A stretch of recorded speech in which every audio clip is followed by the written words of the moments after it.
గురుగారు, ఇప్పుడు దెయ్యాలు భూతాలని సైకియాట్రిస్ట్ ఒకలాగా చూస్తారు.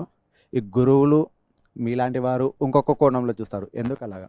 సైకలాజికల్ సబ్జెక్ట్ అనేది ఏదంటే మానసిక శాస్త్రం, అది మైండ్ రీడింగ్. అది వాళ్ళు కేవలం ఒక పుస్తక పటిమతో వాళ్ళు అయి ఉంటారు.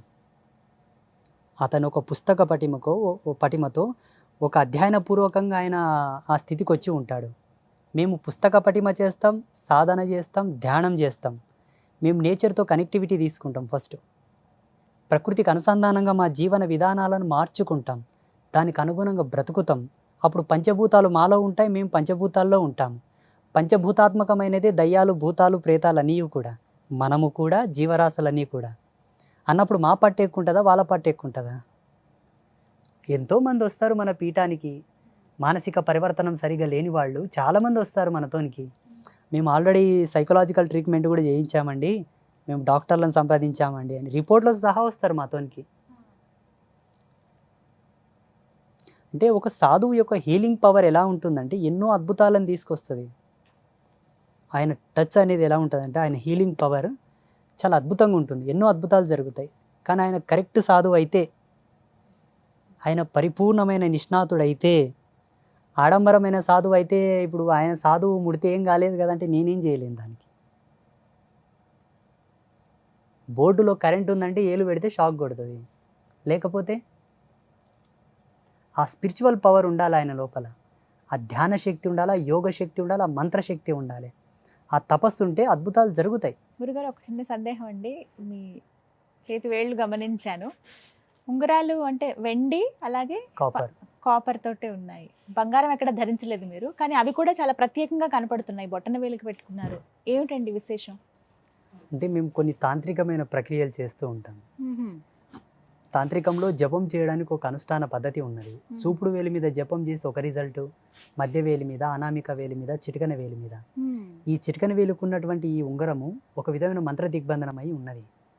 మన కెండిలో ఉండేటటువంటి, సిల్వర్లో ఉండేటటువంటి సహజ శక్తి, ఎండిలో ఉండేటటువంటి ధాతు పుష్టి వేరే మెటల్స్లో లేదు. ఎండి వలన మన శరీరానికి ఎన్నో ప్రయోజనాలు ఉన్నాయి. పురుషులకైతే చాలా, మహిళలకు వాళ్ళకు వచ్చేటటువంటి గుప్త రోగాలు ఏవి కూడా రావు వెండి పే మీద ఉంటే.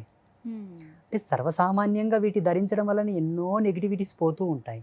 అవి ధరించని వాళ్ళు మళ్ళీ ఆ నెగిటివిటీస్ పోగొట్టుకోవడానికి హాస్పిటల్ వెళ్ళాలి, ఆ గోళీలు మింగాలి, మందులు మింగాలి, వాటి వల్ల సైడ్ ఎఫెక్ట్ రావడం, మళ్ళీ ఇంకోటి జరగడం. మేము చేసేటటువంటి తాంత్రిక ప్రక్రియలు ఇవి మాకు సపోర్ట్ చేస్తాయి బాగా. మా శరీరాన్ని స్వస్థత పరుస్తూ మమ్మల్ని ఎప్పటికెప్పుడు జాగృతం చేసుకోవడానికి తోడ్పడుతూ ఉంటాయి, మంత్రయుక్తమై ఉంటాయి.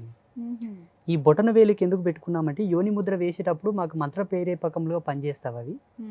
ఈ నాడి మీద ఈ సిల్వర్ ఆడడం వల్ల గుండె యొక్క ఉభయ కోశములు ఎప్పుడు కూడా జాగృతమై ఉంటాయి. ధ్యానం చేసేటప్పుడు మాకు తొందరగా సమాధి స్థితి వస్తుంది. ప్రతి ఒక్కరు కూడా బొటన వేలుకు సిల్వర్ పెట్టుకుంటే హార్ట్కు సంబంధించిన డిసీజ్ రావు, బ్లడ్ ప్రెషర్ కూడా కంట్రోల్లో ఉంటుంది. జ్ఞానం ఎప్పుడు పరివర్తన వైపు వెళ్తూ ఉంటుంది. మైండ్లో కూడా కణాల యొక్క శక్తి, ఆ మైండ్ యొక్క సెట్టింగ్ కూడా యాక్టివేట్గా ఉంటుంది ఎప్పటికెప్పుడు. ఈ వేలుకు ఉండేటటువంటి పవర్ అటువంటిది.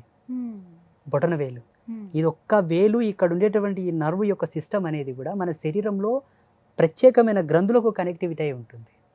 గుండెకు కానీ, లివర్కి కానీ, బ్రెయిన్కి కానీ, కిడ్నీ ఫంక్షన్ కానీ, ఐ ఫంక్షన్స్ కానీ అట్లా.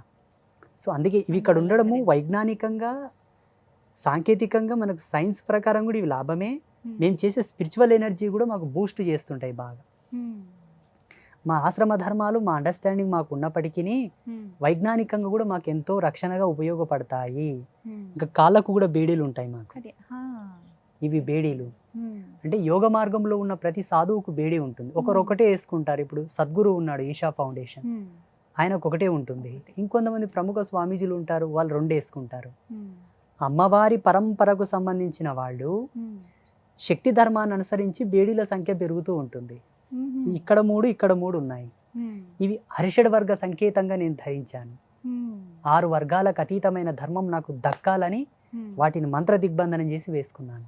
ఇప్పుడు చేతుకున్నాయి, ఇక్కడ 2, ఇక్కడ 2. ఇవి చతుర్విధ పురుషార్థ ధర్మాలను సూచిస్తాయి. అంటే ఒక్కొక్క దానికి ఒక్కొక్క సాంకేతిక భావం మమ్మల్ని ప్రేరేపిస్తుంటాయి. మాతో ఉన్నాయంటే దీన్ని చూసినప్పుడల్లా నా ధర్మం నాకు గుర్తుకొస్తుంది. ఇవి ఎందుకు వేసుకున్నానంటే ఈ పని చేయకూడదు కాబట్టి అవి వేసుకున్నాను, అది చెయ్యకూడదు. ఇక్కడ సిల్వర్ ఆడడం వల్ల కూడా మనకి ఎన్నో లాభాలు ఉన్నాయి. ఈ భాగంలో కాళ్ళకు సిల్వర్ ఉండడం ఎంతో లాభం. ఒక్కటొక్కటి ఒక్కొక్క విధమైనటువంటి బెనిఫిట్స్ అండ్ వైజ్ఞానికమైన మూలము, తాంత్రికమైన బెనిఫిట్ చాలా ఉన్నాయి. అయితే ధ్యానం చేసేటప్పుడు, ప్రత్యేకించి మెడిటేషన్కి వెళ్ళేటప్పుడు మెటల్ ఏవి కూడా ఉండొద్దు శరీరం మీద అని చెప్తారు కదండి. అది వాళ్ళకు తెలిసినటువంటి నియమావళి, వాళ్ళ యొక్క అనుభవం. ఉండొచ్చా అలా అసలు? అంటే బంగారం కానీ వెండి కానీ ఒంటి మీద? ఆ కాలం ఋషులకు కుండలాలు ఉండేవి. మరి కుండలాలు దేంతో వేసుకుంటారు?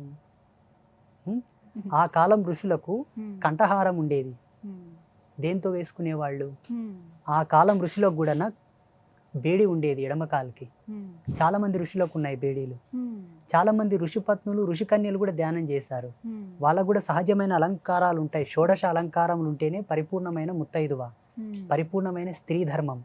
16 అలంకార ప్రాయములు ఉంటాయి కాబట్టి వాళ్ళందరూ సతీ అనసూయ, రేణుక ఎల్లమ్మ, గార్గి, లోపాముద్ర వీళ్ళందరూ కూడా అలంకార ప్రాయుక్తంగానే ధ్యానం చేశారు.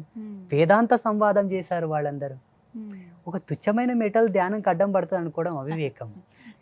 దీని యొక్క ప్రేరేపకం ఎక్కువ ఉంటుంది కాబట్టి దాన్ని కంట్రోల్ చేయనిక చేతగాక వాళ్ళు అట్లా చెప్పి ఉంటారు. My opinion. వీటిని ధరించడం వల్ల ఎన్నో ఎనర్జీస్ రిసీవ్ అవుతాయి. సో వాటిని కంట్రోల్ చేయనిక కాక చాలా మంది వాటిని విడిచిపెట్టి సర్వసామాన్యంగా ఉండమంటుంటారేమో. కానీ ధరించవచ్చు 100%. ఈజీగా తేరగ్గా మనకు లాభాలు వస్తున్నాయి కదమ్మా. ఊక పెట్టుకోవడం వల్ల ఎన్నో లాభాలు ఉన్నాయి మనకు. చర్మ రోగాలు రావు, బ్లడ్లో ఇన్ఫెక్షన్ అవ్వదు, యూరినల్ ఇన్ఫెక్షన్ అవ్వదు, థైరాయిడ్ ప్రాబ్లం రాదు, కఫం సమస్య రాదు, వాత పిత్త కఫ 3 దోషాలు మనకు రావు. Pure copper, pure silver.